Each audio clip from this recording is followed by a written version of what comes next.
Bayangkan, ada makhluk hidup yang punya 3 jantung, darahnya berwarna biru dan bisa berpikir dengan 8 lengan sekaligus. Dia tidak bersuara, tidak punya tulang, hidupnya singkat. Tapi kecerdasannya membuat para ilmuwan bertanya-tanya, apakah kita selama ini meremehkan makhluk ini?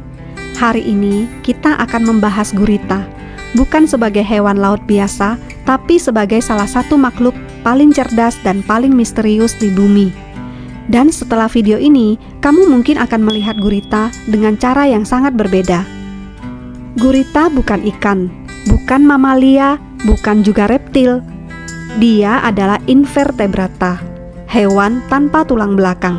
Tapi justru disitulah keanehannya dimulai. Gurita punya 3 jantung. 2 jantung memompa darah ke insang, 1 jantung memompa ke seluruh tubuh.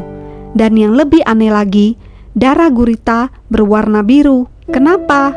Karena mereka memakai hemosianin, bukan hemoglobin seperti manusia. Ini membuat gurita bisa bertahan di laut dalam yang dingin dan minim oksigen.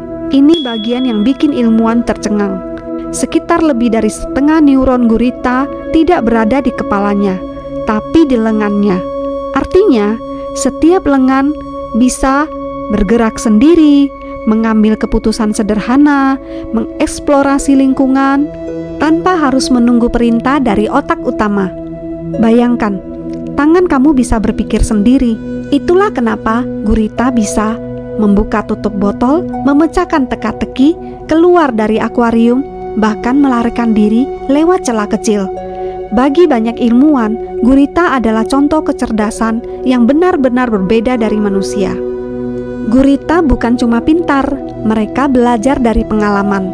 Beberapa eksperimen menunjukkan gurita bisa mengenali manusia, membedakan orang yang ramah dan tidak, mengingat solusi dari masalah yang pernah dihadapi, dan yang lebih mengejutkan, gurita bisa belajar hanya dengan mengamati.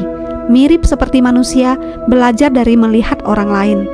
Untuk hewan tanpa tulang belakang, ini adalah sesuatu yang sangat langka. Gurita dikenal sebagai raja penyamaran.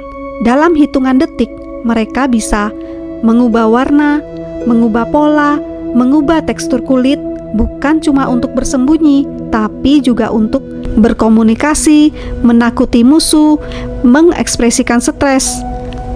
Kulit gurita punya sel khusus yang bisa melihat cahaya tanpa bantuan mata.